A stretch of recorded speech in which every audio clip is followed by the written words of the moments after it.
This episode of the Restoration Today podcast is brought to you by Prism Specialties.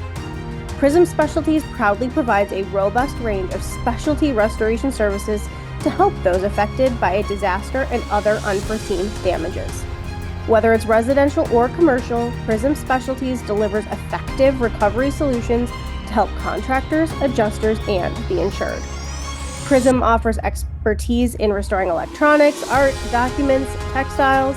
This includes kitchen appliances, computers, works on paper, sculptures, leather goods, shoes, industrial machinery, and more. What many companies don't specialize in or may consider a total loss, Prism Specialties can restore.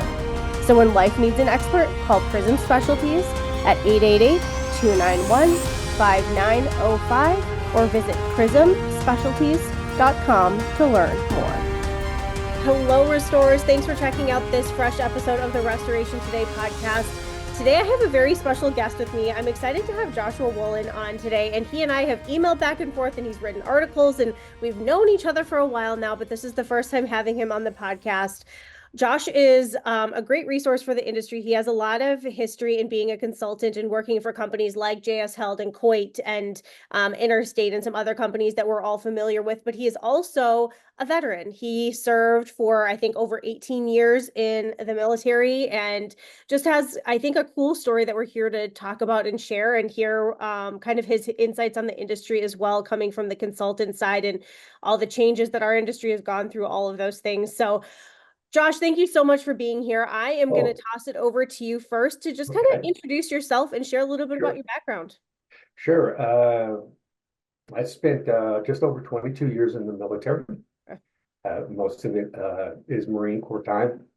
I was infantry, and then I was MBC, which is nuclear, biological, chemical warfare soldier.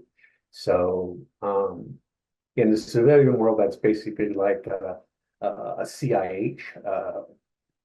We go into an environment and we establish what the problem is, what it takes to clean that environment up so that military soldiers and troops and civilians can return to that environment with little to no environmental issues. So with that kind of background, it was nice when I stepped out of the military, and a friend of mine's named Deshaun and a couple others had worked for COIT and asked me to come out and work with them.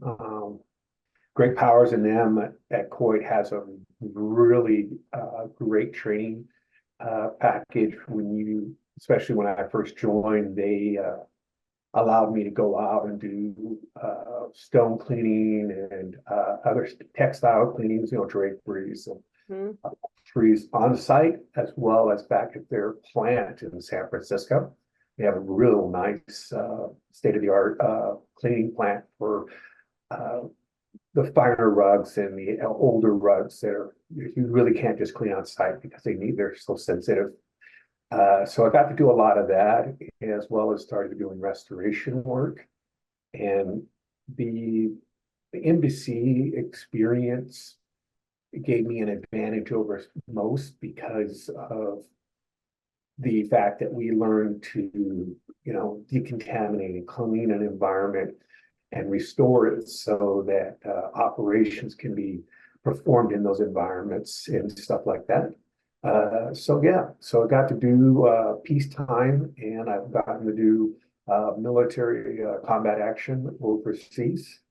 So that's pretty much where I'm at now. Okay. So you talked a little bit about what led you into the industry, but what if you found, you've stayed in this industry, obviously, since you left the military, since you left the Marines, you have stayed in the industry. So what has kind of kept you here? What has made this industry maybe specifically a good fit for you coming out of service? Part of it is the fact that you're getting to restore people and you get to bring them back to a positive environment. A lot of times in the military, we are training for the worst case scenario, and worst case scenario is somebody's not coming home, or we're accepting that part of it. And the more rank you get, the the smaller your world of acceptability is, because you have to look at those soldiers, Marines and sailors, and you automatically become their parent, because not because they need it, but because you get rank, and then you, like me, and I was in E7, I went overseas, and I had 12 people that worked for me, and my whole goal was to get those 12 people back home, and I got them home.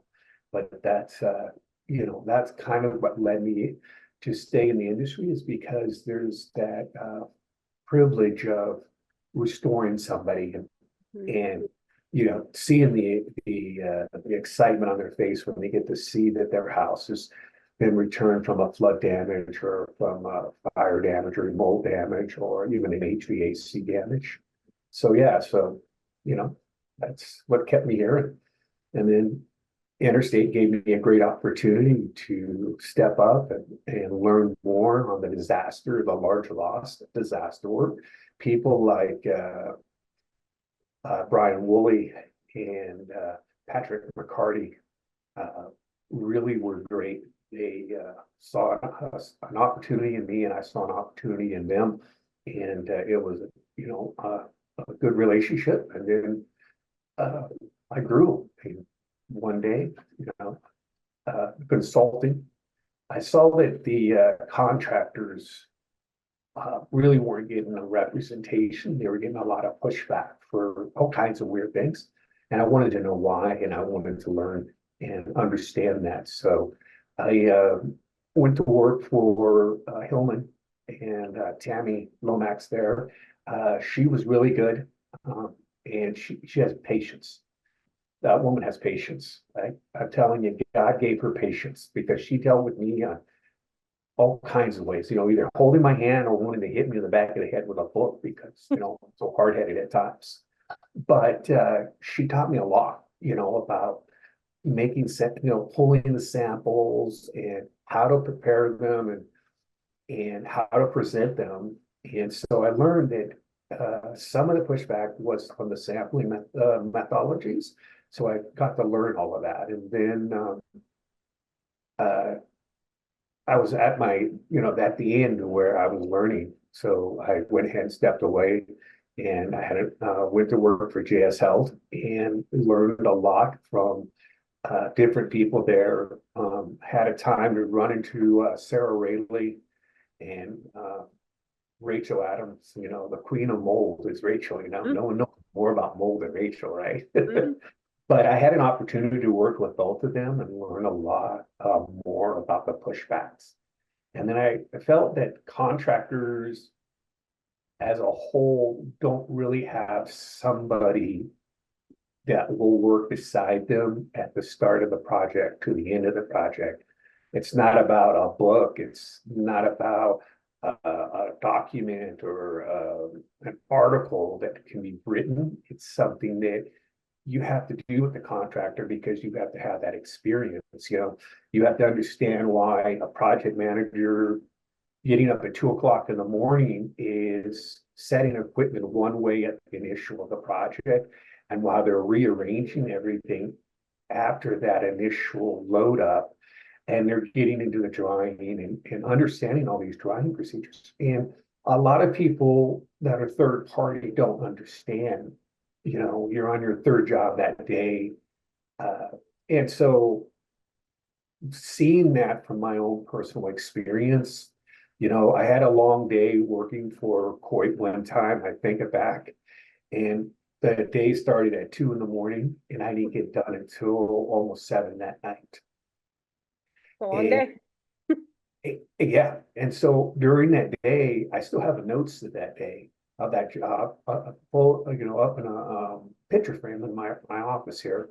And it reminds me, I did 6 jobs that day, started 6 jobs. And it wasn't,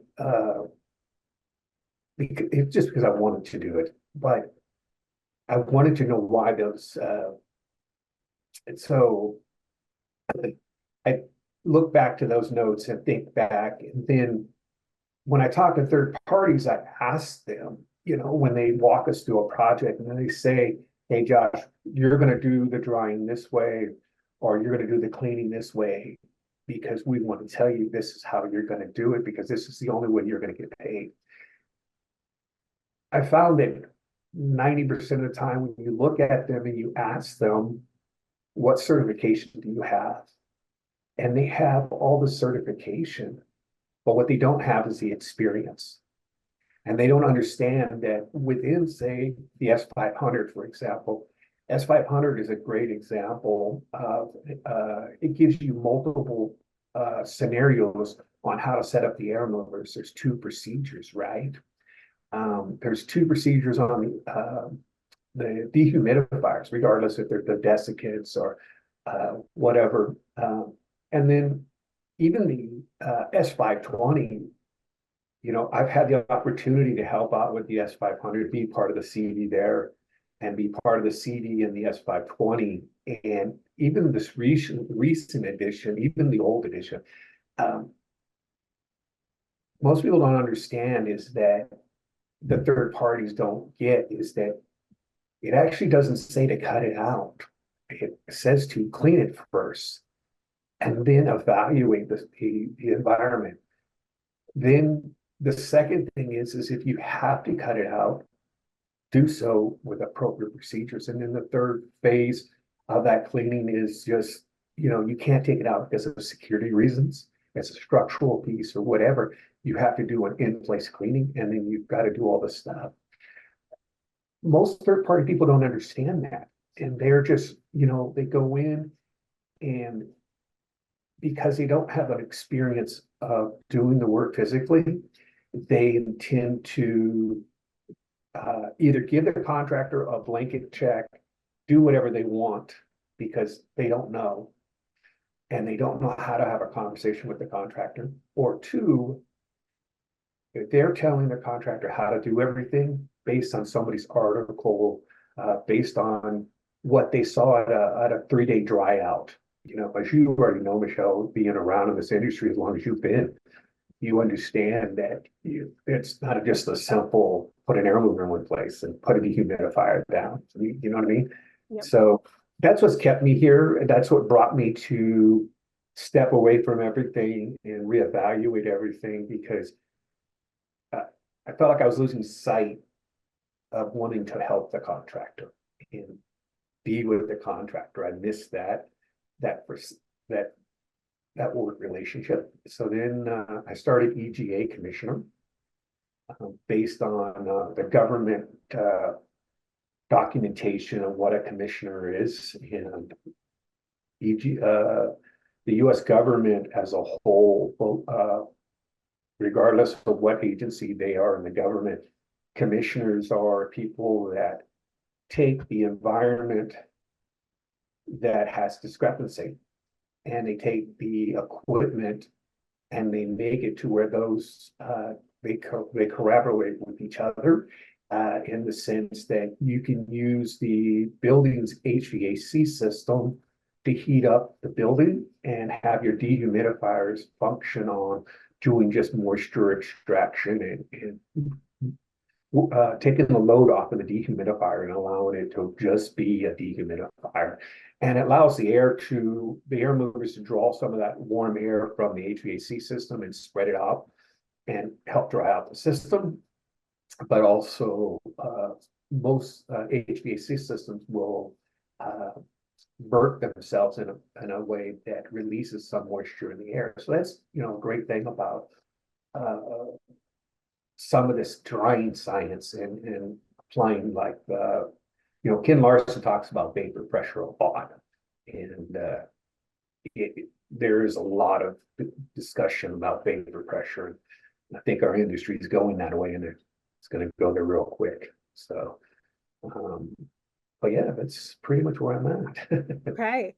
So talk a little bit about the benefits. You talked about as a consultant, the things that you understand and how you can kind of help from the consultant side. Talk about from like the contractor side, the value that contractors can find in calling in a consultant, especially maybe if it's a large loss or a little bit trickier, something that's outside of the norm of something that they're working with. What value can there be in calling in an outside expert there? Sure. Call it in and say EGA-Commissioner. I'll speak on them as a third party because it's me.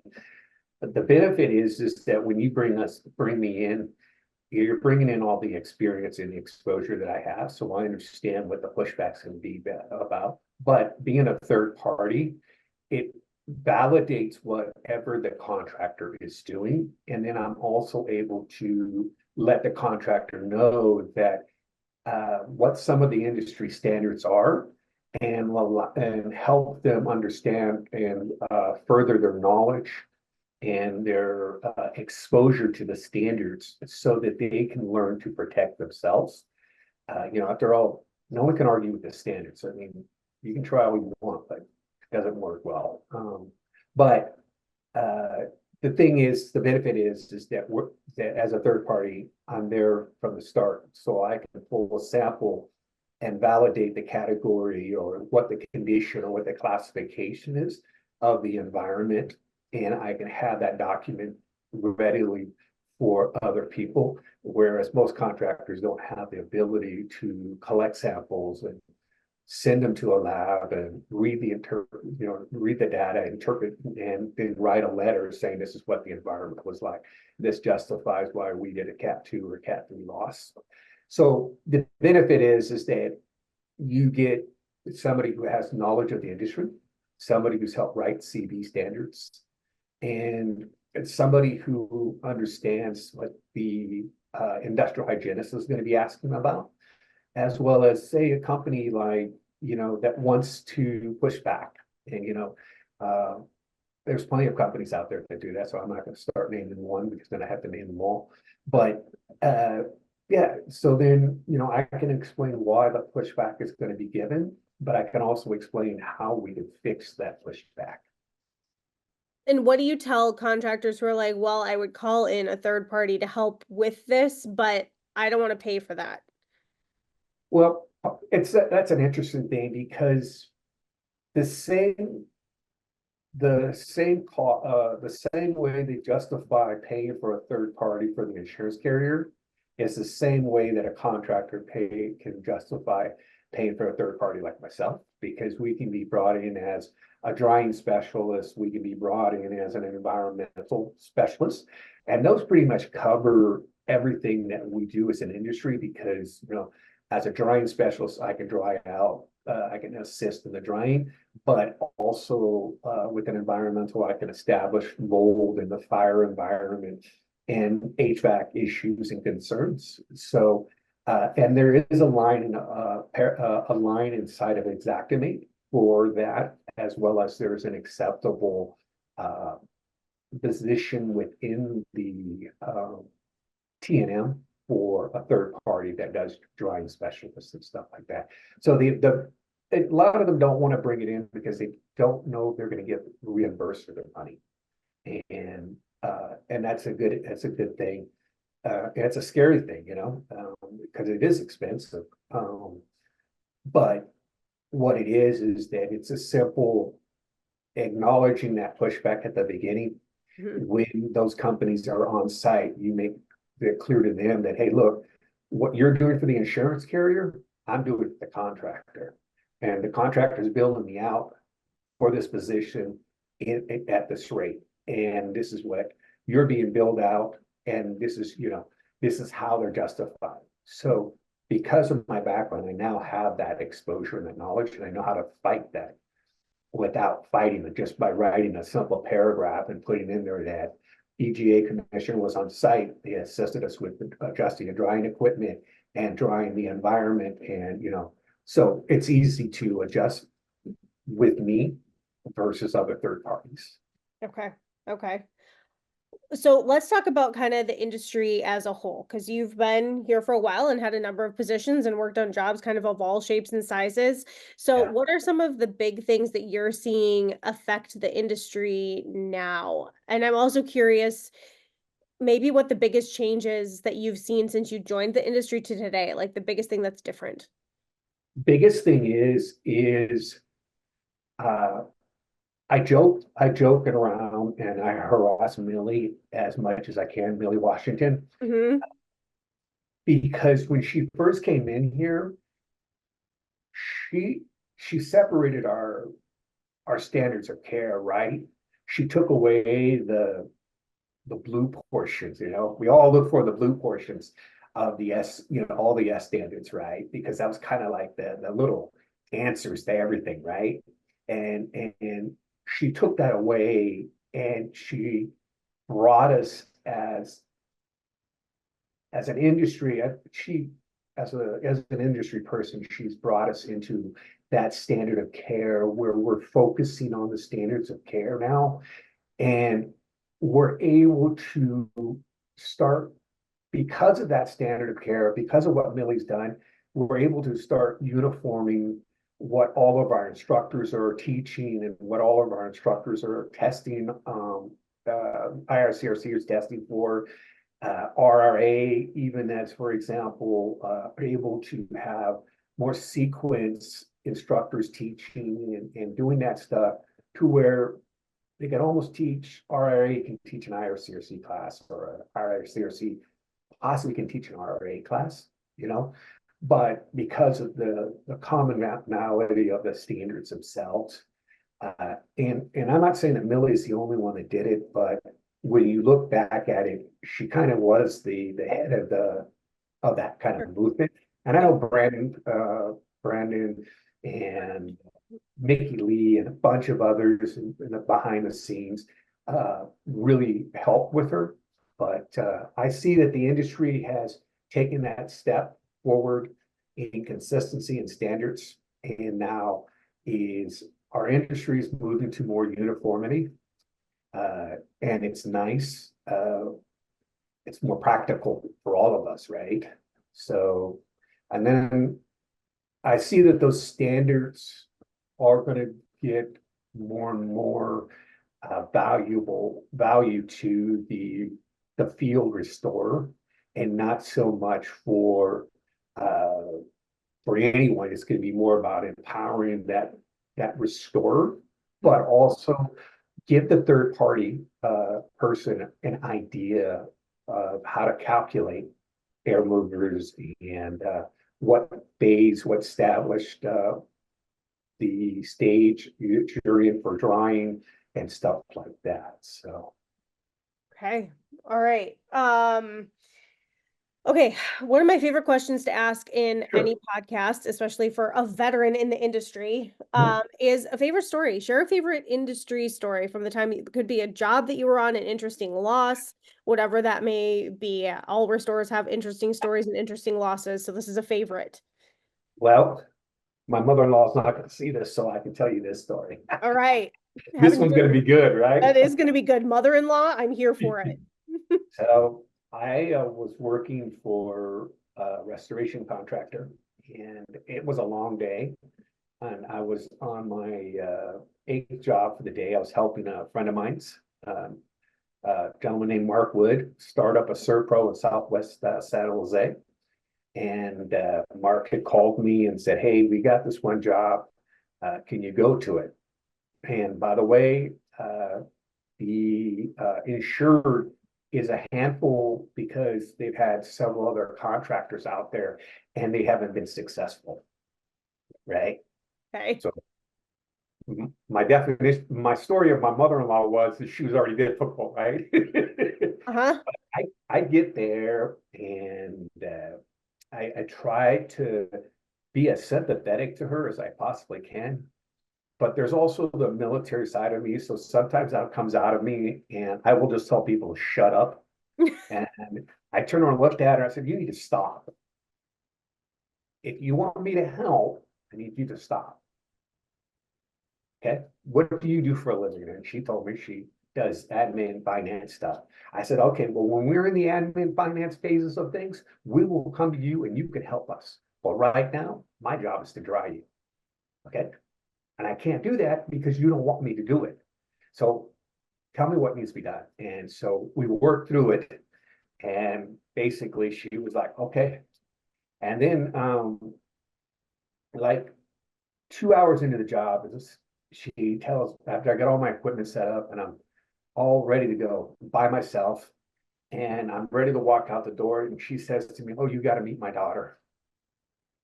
I was like, Oh, no, no, thank you very much. Yeah, that's not me. I'm actually thinking about going back into the military and doing one more deployment and calling it quits after that, right? And she goes, no, no, you gotta meet my daughter. The very next day, I met her youngest daughter who was pregnant. And I mean, full blown pregnant, 5 foot, she's 5 foot size. And I love my sister-in-law to death, right? She looked like a bowling ball with arms and legs. Okay. And I looked over at the mom, right? I looked over at my future mother-in-law, and I looked over at her, and it was just like, oh, closed my eyes, put my head down. There's only so much that I can do, right? And so she's like, come back tomorrow. You'll see what I'm talking about. I was like, whatever. Everybody's short in this family, right? You know, everybody's 5 foot, you know, blah, blah, blah. And I was in the back of my head, right? And then the next day I come there and I meet her oldest daughter, which wound up being my wife and the mother of my kids. Uh, she introduced herself and I had to walk out of the house. And I called her mom and I told her mom, I said, there's Oh, no way. There's just no way. And so that was my favorite story is that from that day that we shook hands, we have been together ever since. We've she spent before I went to Interstate, she spent a year and a half, almost 2 years, going into the field with me every day. She would sit in my Serpro truck, get the contract signed, do all the paperwork, and I'd be on my hands and knees, you know, preparing everything, you know. And so yeah, she you know, not only did she, you know, become my wife, but I mean, she was my partner in crime. But yeah, that's my favorite story is that I met my mother-in-law, and from the beginning, everybody's told me she's a handful. After that, after her and I had a standoff with each other, we became best friends, you you know. have an understanding now. It works Yeah, out now. oh, yeah, yeah, yeah, yeah, yeah. And, you know, my mother-in-law doesn't worry about her daughter. She's, you know, it's like you spoil her, you take care of her, you do what you do, you know, and that's, you know, I never thought I was gonna find, you know, I deliberately, while I was in the military, stayed single because I was deploying, I was always on training exercises. I never knew where I was coming or going. And so I wasn't in the place that I didn't think I was in a place mentally because I'm still coming out of the military mindset. And it's hard for veterans to come out of that mindset. Uh, but working by myself, believe it or not, was a really great way for that. Before I met my wife, I was probably close to a year and a half working by myself in a franchise, standing it up while the owners were, you know, learning Xactimate and learning all that admin stuff on the vaccine. And they were taking care of all of that. I got a paycheck every 2 weeks. I didn't care, you know, and they took care of the fuel. They took care of everything.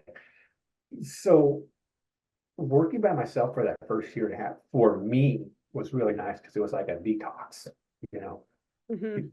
It Yeah. got out of that mindset. And when I went to work for Interstate, it was nice because, you know, Interstate, I had, you know, Brian Woolen and Patrick McCarty, you know, they'll both probably kill me, but they were really great because they first had me in Fairfield, California. I started there for Interstate, and you know, they gave me a lot of trust and a lot of they had a lot of confidence in me because I can't tell you how many times I took apart that trailer of theirs and how many times I had to get it repaired because there was something wrong with it.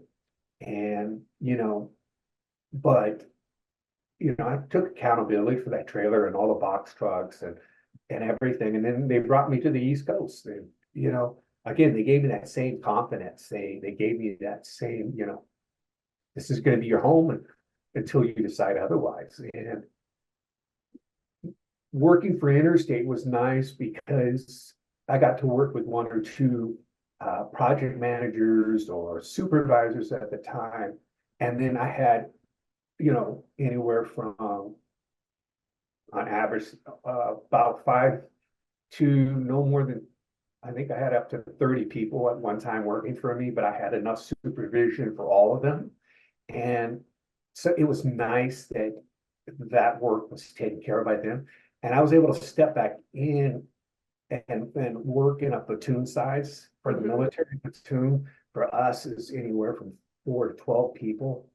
And it was kind of nice because I got to step back in there and be like, wow, this feels good. This feels comfortable. Whereas when I worked for COIT, it was thrust upon me that I was working with 5 or 6 people, and it just I'd go home and I was worried that they wouldn't come back to work the next day, or they would get hurt on the job. And so that's kind of the reason why I left COIT, was because I couldn't separate my military time and being a first sergeant and overseeing and wanting to protect them to going to COIT, and that COIT was great. Don't misunderstand. I always will tell you that.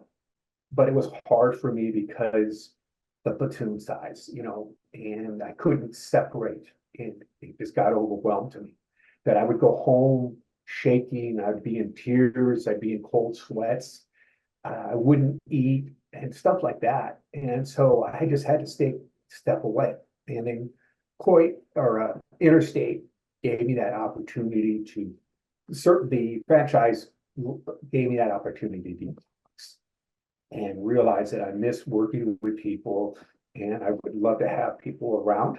And Patrick McCarty, especially him, he knew my background, and I would say every few weeks, every 2 weeks or so, he would just call me out of the blue and just, it was like, the sky's blue today. What color is the ground? Kind of conversations. And he would just listen to me. And then he would just work through things with me. And so, yeah, it's kind of nice. It really, really is nice. Now, I'm in where I am. And the military got me here. Yeah. Now it's, now I want to help the contractor. I want to go out and find that contractor. Whether they're small or big, it doesn't matter, because I can do the council commission work from here at my computer, or I can be on site. And I always tell the contractors, larger jobs are the better jobs that bring me in on. That way I can show you how you're going to be making an invested interest in me being here. Whereas I can take a look at your file, your residential file, your small job in the basement, and, show you where you're going to have some pushbacks, or say, ask, well, how many trash bags did you use? But you don't have trash bags here. I just did a client, they didn't put down the dumpster use. They didn't put down the use of cleaning their trucks out after hauling the debris away. And they didn't talk about how many trash bags they used, and they didn't talk about how many hours they used to clean up the site. And I was like, all right, well, so you guys worked 8-hour days, and you guys did, starting 1 hour, what was the first thing you guys did a day? And then, I set up a timeline just in 1 day, and I'm like, all right, well, you guys did all this work. When did you guys recover the debris? Oh, we had to do that a few hours afterwards. Oh, stop. So you did an 8-hour day plus additional hours? Well, yeah. Well, what was the additional hours for?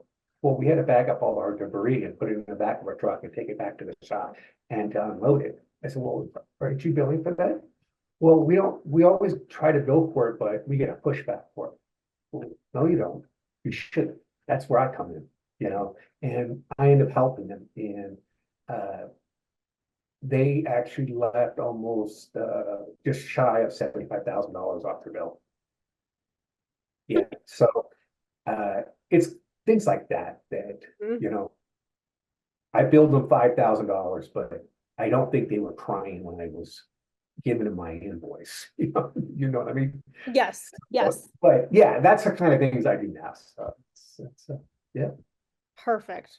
All right. Yeah. Well, Josh, anything else that you want to share? Thank you No, for ma'am. sharing your Ma'am. story and your insights, and thank you for all your service, both for the industry and Oh, for our country. my pleasure. And I look forward to more articles and more collaboration with you. Okay. I appreciate your time. Thank you, sir. Thank you. For more Restoration Today and the latest news, visit our website, cnrmagazine.com, and find the latest episodes of the Restoration Today podcast on your favorite podcasting platform.